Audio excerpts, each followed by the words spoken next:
neraka. Dia mudah aja. Kira-kira matematik dia tu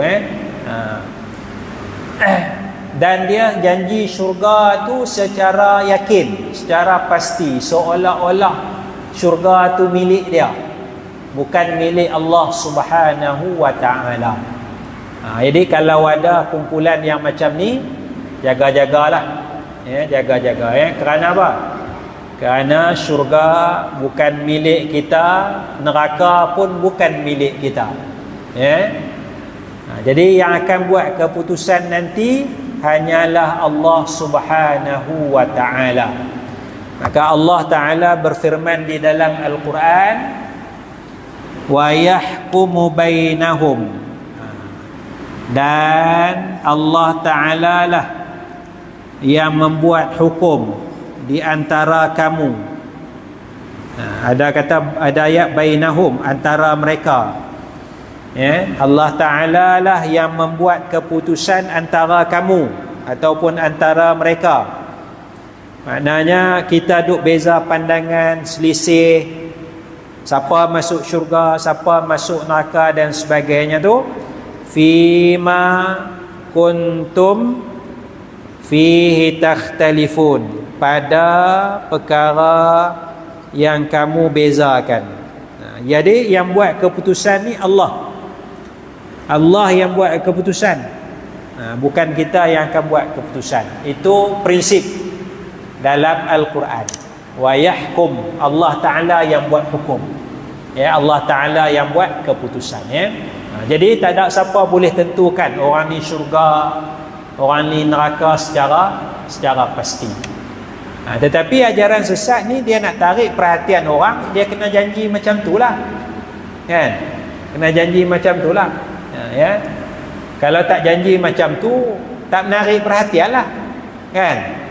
Kena amal ibadat banyak, tapi kalau ikut Tok Syekh ni, Ustaz ni, kan, tak semayang pun tak apa, janji syurga lah. Kan? Jadi itu keadaan. Baik, muka surat 63. Sesiapa yang beriman dan beramal soleh. Ini prinsip dia, prinsip dalam Quran. Beriman, beramal soleh, maka ia akan diberi dengan ganjaran pahala dan syurga. Ini benar. Kita janji setakat ni boleh. Kerana itu yang Allah Ta'ala nyatakan di dalam Al-Quranul Karim. Allah Ta'ala sebut di dalam Al-Quran syarat dia beriman dan juga beramal soleh. Man amila salihan min zakarin aw unsa wa huwa mu'min. Allah Ta'ala sebut dua syarat je. Allah Ta'ala sebut dua syarat. Syarat yang pertama, man amila salihan, sesiapa yang buat perkara soleh, amal soleh, itu syarat. Wa huwa mu'min, hal keadaan dia beriman. Syarat. Jadi syarat yang pertama beriman, syarat yang kedua amal soleh. Walaupun beriman ni sebut kemudian, tapi ni syarat pertama. Ini syarat pertama. Syarat kedua amal soleh. Kalau syarat pertama tak ada, syarat kedua ada, amal soleh, tapi beriman tak ada. Amal soleh macam mana? Sedekah, derma, infak, tolong orang, amal soleh banyak, tapi tak ada iman. Tak ada ke? Kerana syarat pertama iman ke amal soleh? Iman dulu. Jadi walaupun ayat ni sebut beriman tu kemudian dia sebut, tapi maksud sebenar iman tu dulu. Kerana Allah kata man amila salihan, sesiapa yang melakukan amal soleh, lelaki ataupun perempuan, hal keadaan, maka dia dulu ni hal keadaan dia beriman. Barulah Allah Ta'ala janjikan syurga. Barulah Allah Ta'ala janjikan syurga ni, jannah ni. Tapi siapa? Yang tu kita tak boleh nak janji. Kerana sini umum, man, sesiapa. Sesiapa siapa? Tak tahu. Takat tu je man. Pasal Allah kata man, siapa? Allah Ta'ala yang tentukan nanti. Jadi kalau saya bawa satu ajaran, ni ahli syurga, ni ahli neraka, ni ahli syurga, ni ahli neraka, saya dah langgar prinsip man ni. Allah tak bagi tahu siapa lagi. Allah kata man, sesiapa saja. Jadi kita tak boleh langgar. Tak boleh langgar ketetapan Allah Subhanahu wa Ta'ala. Jadi ajaran sesat dia langgar ni. Dia dah tentukan siapa ni. Siapa senarai, man tu siapa? Siapa tu dia dah bagi tahu dah. Ya, kalau ni haji ahli neraka. Tapi haji kalau derma banyak, insya-Allah lepas 3 bulan masuk syurga. Bagi tanah ke, duit dalam KWSP ke, insya-Allah syurga. Ini semua penyelewengan, pembohongan. Orang nak scam kita, nak scam kita. Karena itu kita pegang kepada Quran, kita pegang kepada hadis Rasulullah sallallahu alaihi wasallam sebagaimana yang dihuraikan oleh para ulama kita. Maka yang sesat dia ada fahaman yang mendakwa syurga hanyalah milik mereka sahaja. Maka sesiapa yang mengikut ajaran mereka, maka itulah ahli syurga. Sesiapa yang tidak mengikuti ajaran mereka, maka ia bukanlah ahli syurga. Ini ciri ajaran sesat yang jelas. Jadi di dalam Al-Quranul Karim tiada kuasa diberikan untuk mendakwa dengan yakin. Tidak ada kuasa diberikan untuk mendakwa dengan yakin bahawa seseorang itu ialah ahli syurga. Tak ada siapa pun tahu. Tak ada siapa pun tahu. Tetapi kalau kita doa, kita harap sekadar satu harapan dan bersangka baik, maka itu dibenarkan dalam Islam. Jadi kalau kita kata insya-Allah ni ahli syurga ni, kita dengar orang mati insya-Allah syurga ni, yakin ke? Tak tahu. Insya-Allah lah. Pasal apa? Selama dia hidup ni rasa dia orang baik kot. Kita macam tu je. Kita sangka baik. Jadi setakat sangka baik. Hakikat sebenar hanya diketahui oleh Allah Subhanahu wa Ta'ala. Contoh dia tuan-tuan dalam riwayat hadis. Nabi sallallahu alaihi wasallam menziarahi seorang sahabat yang baru meninggal dunia. Nama dia Uthman bin Maz'un. Bukan Uthman bin Affan, Uthman bin Maz'un, sahabat Nabi. Ada riwayat hadis dia. Uthman bin Maz'un ni sahabat Nabi, ni orang baik, orang soleh. Ketika Nabi ziarah tu, ada seorang wanita, sahabat perempuan. Dia kata apa? Nabi pun ziarah, perempuan tu pun ziarah, Uthman kat situ. Perempuan ni kata apa? Perempuan ni kata, rahmat Allah ke atas kamu, wahai Abu Sa'id. Uthman tu kunyah dia Abu Sa'id. Anak dia nama Sa'id. Abu tu bapa Sa'id. Yang tu tak apa lagi.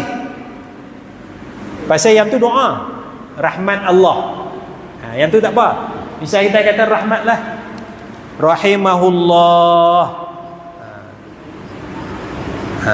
Mana Allah merahmati. Yang ni doa tuan-tuan. Doa Allah merahmati.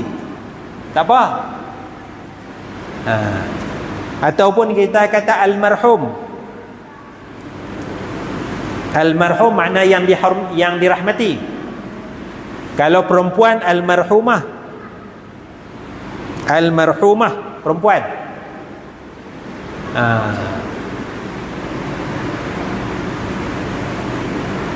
Apa? Yang salah dia, yang salah Allah yarham, betul, Allah yarhamah untuk perempuan. Dia macam tu. Salah ni. Allah yarhamah tu salah. Allah biasa kita kata Allah yarham lelaki. Bila perempuan kita kata Allah yarhamah. Itu salah. Lelaki Allah yarham, perempuan pun Allah yarham. Sebab yarham tu kata kerja, dia tak ada ta marbutah, tak ada ta bulat. Kalau kita nak sebut ni, ni baru ada lelaki perempuan. Marhum, marhumah. Almarhum Haji Bakar, almarhumah Hajjah Salihah. Kalau Haji Bakar, Allah yarham Haji Bakar, Allah yarhamah Hajjah Salihah. Salah. Allah yarham Haji Bakar, Allah yarham Hajjah Salihah. Salah grammar je. Maksud sampailah. Maksud sampai. Allah yarhamah tu salah. Allah yarham. Allah yarham. Kalau nak buat ta marbutah ni, almarhum, almarhumah. Baik. Perempuan ni kata apa? Rahmat Allah. Rahmat Allah ke atas kamu wahai Abu Sa'id. Itu bahagian tu okey. Doa. Kemudian wanita ni kata, maka persaksian saya ke atas kamu. Dia yakin. Dia yakin. Saya bersaksi bahawa sesungguhnya Allah telah memuliakan kamu wahai Abu Sa'id. Jadi wanita ni secara yakin menyatakan Allah muliakan. Makna syurgalah untuk Abu Sa'id ni. Okey. Macam mana Nabi tegur dia? Mendengar ucapan tersebut, Nabi sallallahu alaihi wasallam bersabda, "Wa ma yudriki anna Allah akramahu." Bagaimanakah kamu wahai wanita tahu Allah telah memuliakan Osman ni? Macam mana kamu tahu? Sedangkan Osman ni orang soleh ke orang jahat? Orang soleh, sahabat Nabi. Itu pun Nabi kata tak lagi. Tak boleh jamin syurga lagi. Pasal tak tahu lagi keadaan di akhirat nanti. Sampai tahap macam tu. Prinsip dia.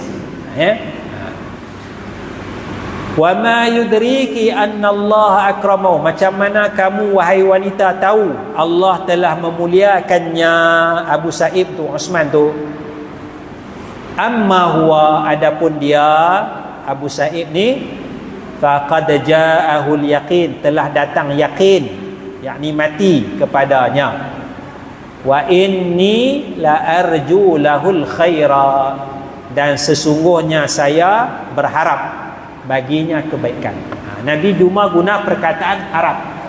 Wa inni la arju, berharap.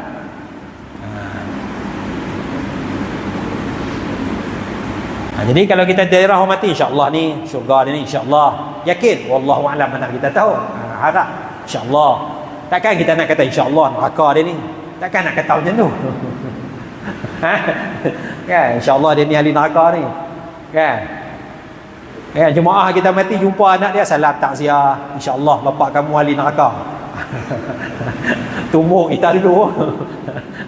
Kan? Walaupun bapak dia tu jahat, tak usah duk katalah. Harap lebih, insya-Allah bapak kamu ni syurga, insya-Allah dia sempat taubat je. Kan, harap je lah. Jangan harap neraka. Harap tu, itu Nabi guna tu berkata, wa inni la arju lahul khairu, saya harap bagi dia syurga. Baik. Hujah yang lain, kita tengok bilangan para sahabat. Bilangan para sahabat Nabi sekitar 100,000. Katalah bilangan sahabat Nabi 120,000.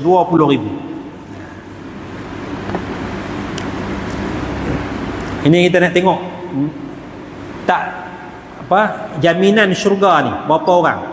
Sahabat Nabi anggarannya 120,000. Sahabat Nabi anggaran 120,000. Berapa orang Nabi jamin syurga? 10. Abu Bakar As-Siddiq, Umar Al-Khattab, Uthman bin Affan, Ali bin Abi Talib, Abdul Rahman bin Auf, Bilal ada. Bilal bin Rabah Nabi dengar. Itu 10 orang.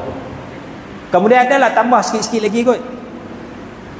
Mukasyah ada seorang, tambah. Maknanya agak-agak maksimum berapa orang dalam hadis Nabi jamin? 100 orang ada. Katalah buru 100 orang. Katalah yang Nabi jamin, sebut dalam hadis Nabi jamin syurga, katalah 100 orang. 100 per 120,000. Maknanya berapa persen? Tak sampai 1%. Tak sampai 1% yang Nabi jamin syurga. Osman ni pun Nabi tak jamin. Tak dapat jaminan.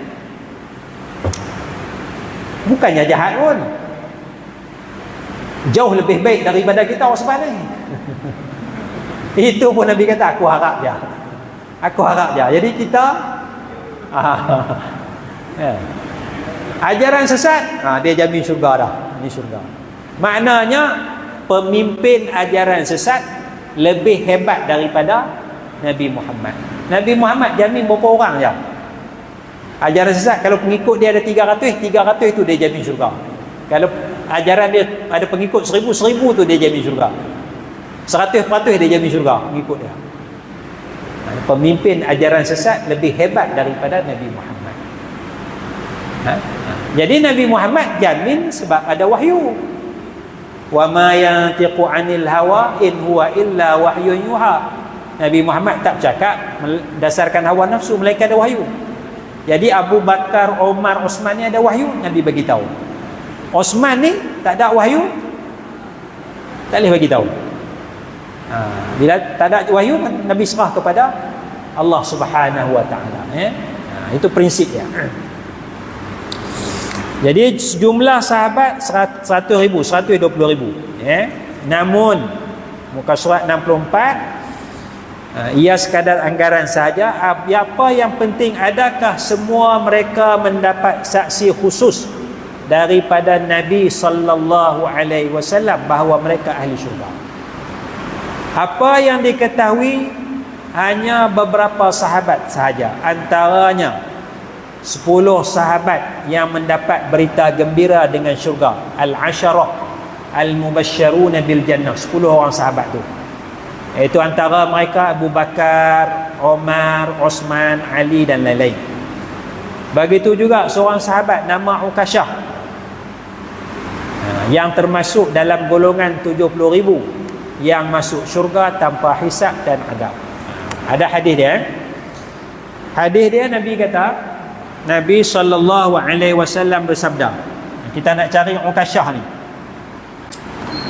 Akan ada di kalangan umat Nabi 70,000 yang masuk syurga tanpa hisab, tanpa azab. 70,000 akan masuk syurga tanpa hisab, tanpa azab. 70,000. Kita hisab ada, azab pun ada. Mungkin ada golongan hisab tapi tak kena azab. Jadi dia ada 3 tol, 3 laluan tol. Satu tunai, yang kedua touch and go, yang ketiga refit. Refit ni tanpa hisab, tanpa azab ni dia spoil so. Touch and go hisab sikit. Tunai tu lambat sikit. Contoh lah kan. Contoh. 70,000 ni tanpa hisab, tanpa azab. Majoriti hisab dulu. Baik. Siapakah golongan yang masuk syurga tanpa hisab, tanpa azab? Nabi pun bagi tahu. Sahabat balah bincang sama mereka. Nabi sebut ni 70,000. Nabi tinggalkan sahabat. Sahabat bincang sama mereka, siapakah? Akhirnya bila bergaduh antara sahabat sikit tu, maka Nabi pun bagi tahu ada 4 sifat. Sifat yang pertama, Allahumma salli alaihi, mereka ini la yarkun, tidak jampi. Sifat 70,000 orang ni, mereka tidak menjampi. Ni jampi-jampi ni. Tak kira lah jampi yang mengarut ke, jampi yang betul ke. Kata sebagian ulama, jampi yang betul pun, kalau jampi tak masuk lah. Out of race, tak dapat lah. Ini banyak ustaz tak dapat lah ni. Pasal banyak ustaz jampi.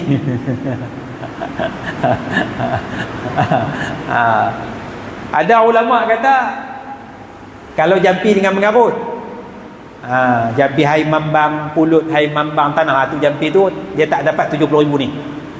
Kalau jampi ayat Quran masuk, tapi kita kata jampi ayat Quran pun tak masuk.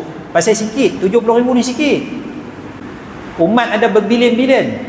Jadi kalau jampi je tak dapat. Contoh, itu ambil pandangan tu senang. Kalau tidak, kita berebut dengan ustaz.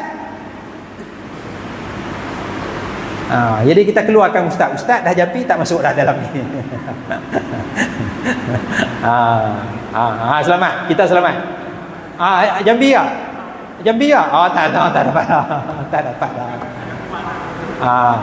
Baik. Haji jampi, yang minta jampi haji minta. Sifat yang kedua, la yastarqun, tidak minta jampi. Walaupun kita tak jampi, tapi kita minta jampi kat ustaz, pun tak dapat juga. Kita kata ustaz dah jampi tak masuk 70,000, ustaz kata hang pun tak masuk juga, pasal hang minta kat aku. Aku nak minta ni minta ayat tawar ke apa, tak dapat kan? Bukan tak boleh masuk syurga, boleh, tapi ni special 70,000 ni. Benda harus Sifat yang ketiga, la yarqun wa la yastarqun wa la yatatayyarun, tidak sangka buruk. Tidak sangka buruk ni bukan sangka buruk pada orang tak. Dia tengok cicak, ada orang mati malam ni. Pasal apa? Cicak bunyi macam tu tanda ada orang mati. Dia sangka buruk macam tu. La tu yatatayyarun. Dia tengok lipas lintas je, ini ada tanda tak elok ni. Itu sangka buruk. Walhal lipas tu tak ada kaitan pun. Cicak tu bunyi bukan nak bagi tahu orang mati. Tapi dia boleh reka lah. Kalau ada cara macam tu, itu dah out, tak masuk 70,000. Baik, sifat yang keempat, wa ala rabbihim yatawakkalun. Ini yang kita kena buat, tawakal kepada Allah. Orang yang bertawakal kepada Allah. Baik, sifat yang pertama, tidak menjampi. Sifat yang kedua, tidak minta jampi. Sifat yang ketiga, tidak sangka buruk. Tengok benda-benda tu dia sangka buruk. Dan sifat yang keempat, tawakal kepada Allah Subhanahu wa ta'ala, yakin sungguh-sungguh kepada Allah. Inilah 4 sifat golongan yang boleh dapat masuk syurga tanpa hisab, tanpa adab. 70,000 je, sikit. Okey. Bila Nabi SAW sebut 4 sifat ni, datanglah seorang sahabat namanya Uqashah. Nama dia Uqashah. Dia pun kata, ya Rasulullah, ud'ullaha ayyaj'alani minhum. Wahai Rasulullah, doalah kepada Allah supaya saya, Uqashah, masuk dalam golongan 70,000 ni. Doalah kepada Allah supaya saya masuk dalam golongan 70,000. Maka Nabi pun kata, anta minhum, wahai Ukasyah, kamu daripada mereka ni, kamu masuklah. Jadi itu Ukasyah dapat jaminan. Jadi baki tempat kosong 69,999. Ukasyah dapat ni. Abu Bakar Umar tak dapat, pasal dia special lain, dia masuk 10 orang lain tu. Abu Bakar Umar tu. Ukasyah tak masuk dalam 10 tu, tapi dia masuk dalam golongan ni. Yang saya tahunya Ukasyah seorang je yang Nabi kata masuk dalam 70,000. Jadi tempat kosong ada 69,999. Jadi kita ada peluang lah. Ada peluang lah.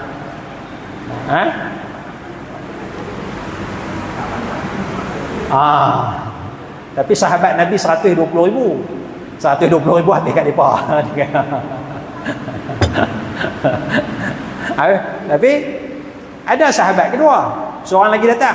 Bila Ukasyah dapat, dia pun tengok Ukasyah dapat, dia pun, ya Rasulullah, saya seorang lagi. Rasulullah kata, sabaqaka biha Ukasyah, Ukasyah telah mendahului kamu. Maknanya kamu tak masuk, Ukasyah seorang. Maknanya berdasarkan hadis itu, sahabat Nabi pun belum tentu dapat 70,000 ni. Kita ada peluang lagi. Kita ada peluang. Kita ada peluang. Makna, jadi konsep dia Nabi tak jamin pun. Kecuali kalau ada wahyu, Nabi sebutlah seorang dua orang saja. Ya.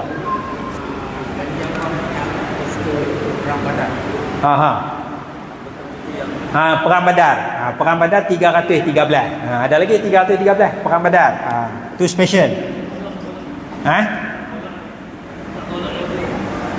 Tolak lagi lah. Tapi 313 mungkin tak masuk dalam ni. Dia special. Dia sama dengan 10 orang tu. Pasal Allah puji ahli Badar di dalam Quran. Allah puji ahli Badar. Kan? Maknanya ahli Badar tu mereka buat apa lepas tu pun tak apa dah. Allah bagi special kepada mereka sebab sumbangan mereka dalam perang Badar tu, perang yang pertama. Tak ada lah mereka buat dosa besar, tak ada kan? Jadi maknanya yalah, mungkin beratus lah, 10, 313, 400 lebih tu. Jadi jamin tak jamin semua daripada 120,000 sahabat.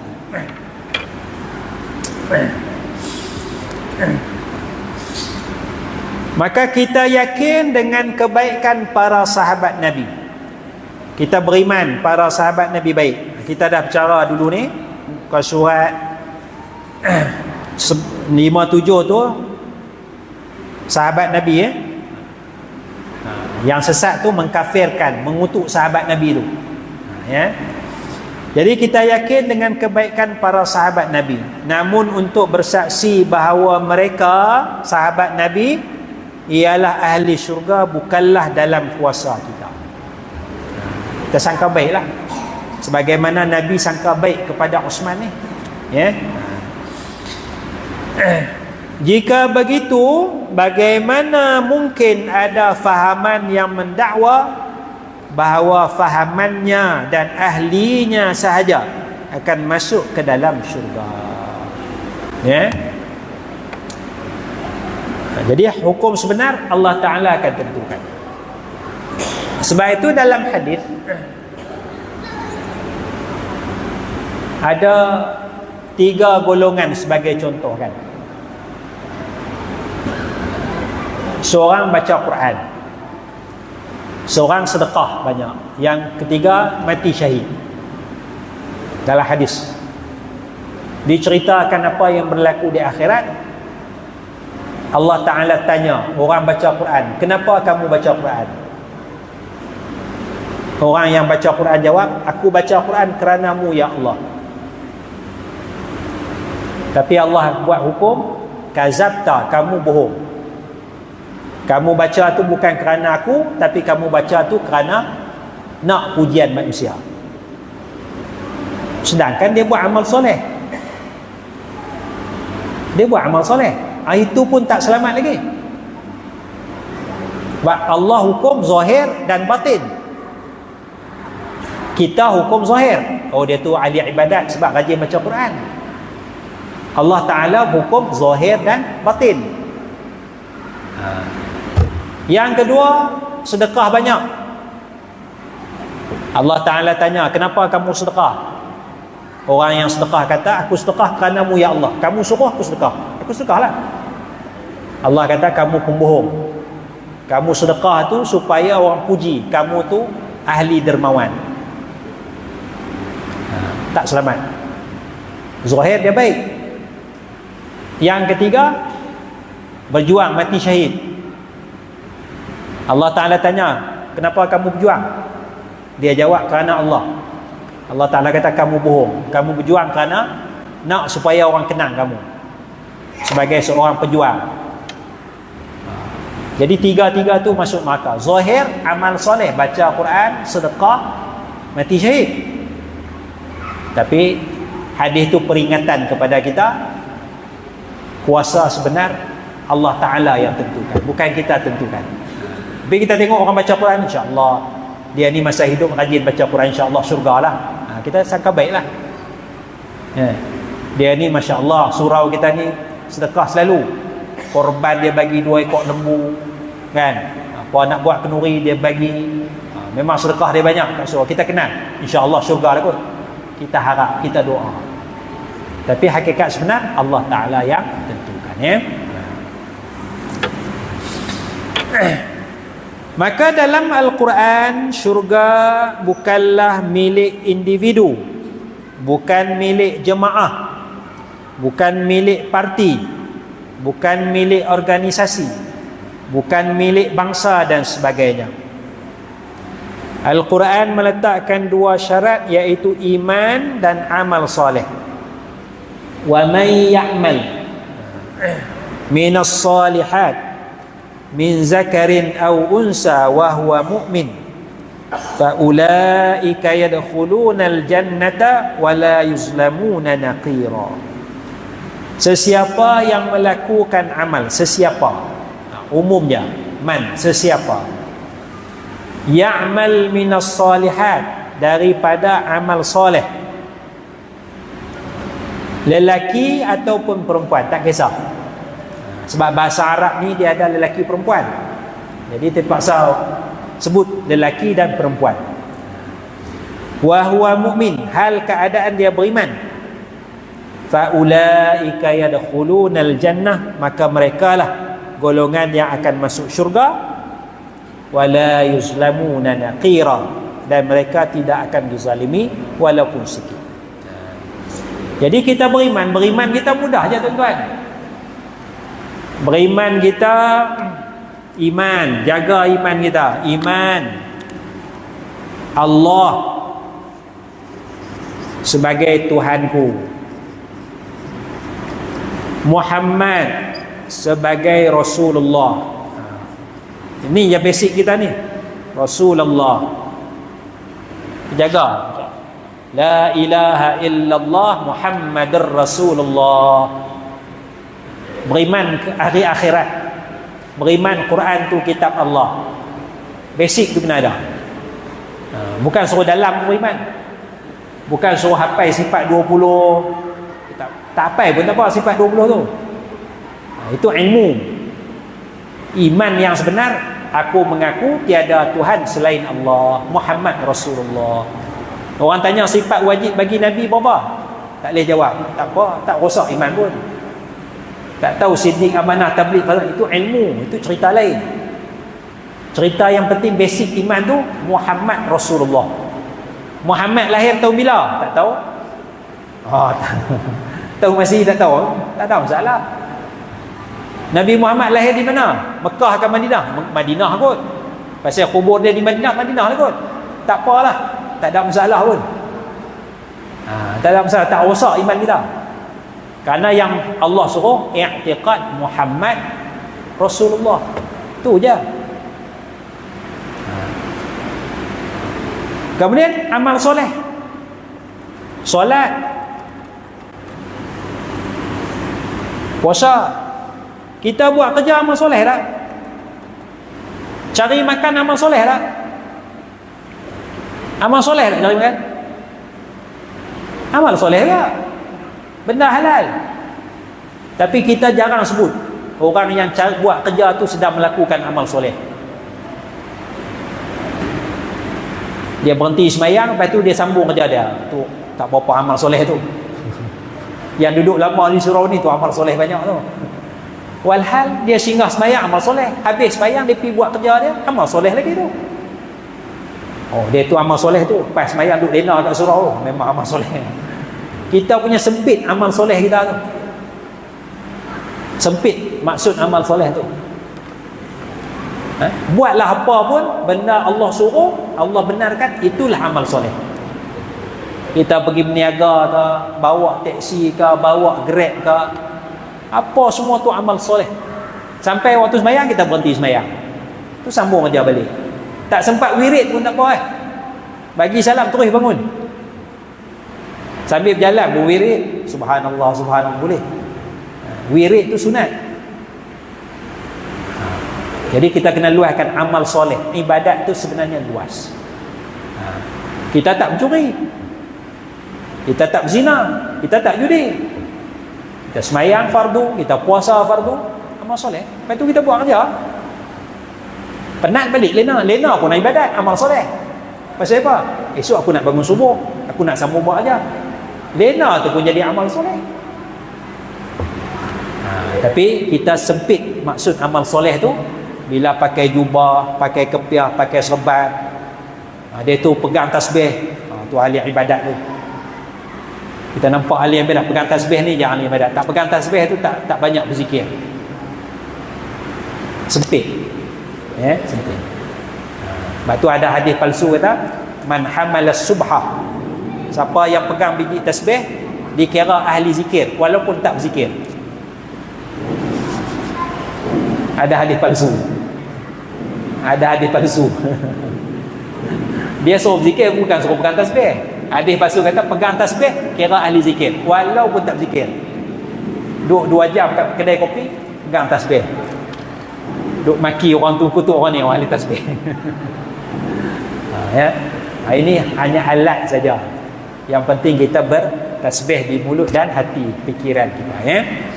Baik, kita berhenti setakat tu dulu. Kita akan sambung maksud nanti.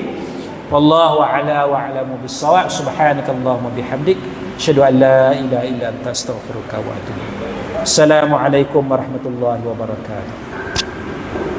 La ilaha illallah.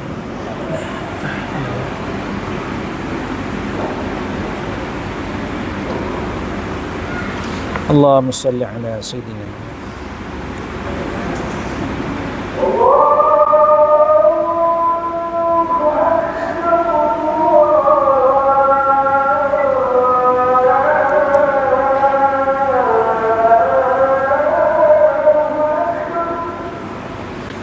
Allahu akbar. Allah.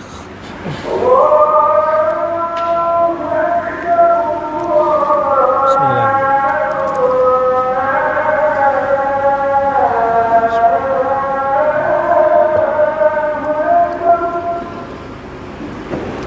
Allah akbar. Allah.